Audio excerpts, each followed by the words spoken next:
ಪ್ರಧಾನಮಂತ್ರಿಗಳಾಗಿರ್ತಕ್ಕಂಥ ನರೇಂದ್ರ ಮೋದಿ ಅವರ ಹುಟ್ಟುಹಬ್ಬ ಇವತ್ತು ಅವರು 74ನೇ ಹುಟ್ಟುಹಬ್ಬ ಆಚರಿಸಿದ ಸಂದರ್ಭದಲ್ಲಿ ಇವತ್ತು ಸಿರಾ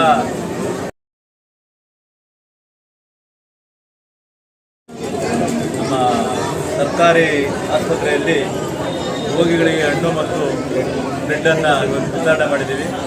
ಯಾಕೆಂದರೆ ಸತತವಾಗಿ 3 ಬಾರಿ ಇತಿಹಾಸದಲ್ಲಿ ಸೃಷ್ಟಿ ಮಾಡಿರ್ತಕ್ಕಂಥ ಒಂದು ಹುದ್ದೆಯನ್ನು ಈ ದೇಶದಲ್ಲಿ ಯಾರಾದರೂ ಕೂಡ ನರೇಂದ್ರ ಮೋದಿಯವರು. ಯಾಕೆಂದರೆ ಇವತ್ತು ದೇಶ ಉಳಿಬೇಕಾದ್ರೆ ಇವತ್ತು ನರೇಂದ್ರ ಮೋದಿಯವ್ರ ಕಾರಣ. ಏನಕ್ಕಪ್ಪ ಅಂದರೆ ಈ ದೇಶದ ಅನೇಕ ಭಯೋತ್ಪಾದಕಗಳು ಮತ್ತು ಈ ಬೇರೆ ಪಕ್ಷಗಳ ವಿರೋಧದ ನಡುವೆ ನಮ್ಮ ದೇಶದಲ್ಲಿ ವಾಸಿಸೋದಕ್ಕೆ ಬಿಡ್ತಕ್ಕಂಥ ಸಂದರ್ಭಗಳು ಇದ್ದಾವೆ.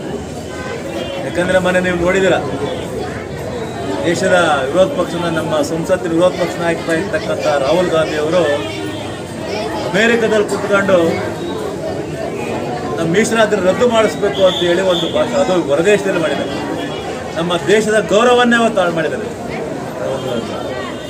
ಇವತ್ತು ನಮ್ಮ ಭಾರತೀಯ ಜನತಾ ಪಾರ್ಟಿ ಅಧಿಕಾರಕ್ಕೆ ಬಂದ ಮೇಲೆ ಮತ್ತು ಈ ರಾಜ್ಯದಲ್ಲಿ ಮಾಜಿ ಪ್ರಧಾನಿ ಆಗಿರ್ತಕ್ಕಂಥ ದೇವೇಗೌಡರು ಇವರೆಲ್ಲರೂ ಸಹ ನೋಡಿದ್ದೀವಿ, ಮೀಸಲಾತಿ ಹೋರಾಟ ಮಾಡಿ ಇವತ್ತು SC/ST ಏನಾದರೂ ಇವತ್ತು ಈ ದೇಶದಲ್ಲಿ ಉಳಿಸಿದ್ರೆ ಅದು ಭಾರತೀಯ ಜನತಾ ಮತ್ತು ಮಾಜಿ ಪ್ರಧಾನಿ ಆಗಿರ್ತಕ್ಕಂಥ ದೇವೇಗೌಡರು.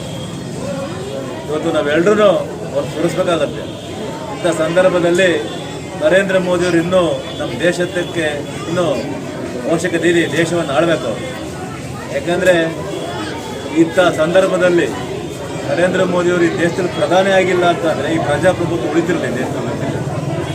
ಅದಕ್ಕೋಸ್ಕರ ನಾನು ನಮ್ಮ ಜನತೆ ಪರವಾಗಿ ನರೇಂದ್ರ ಮೋದಿಯವರಿಗೆ ಇನ್ನೂ ಭಗವಂತ ಹೆಚ್ಚಿನದಾಗಿ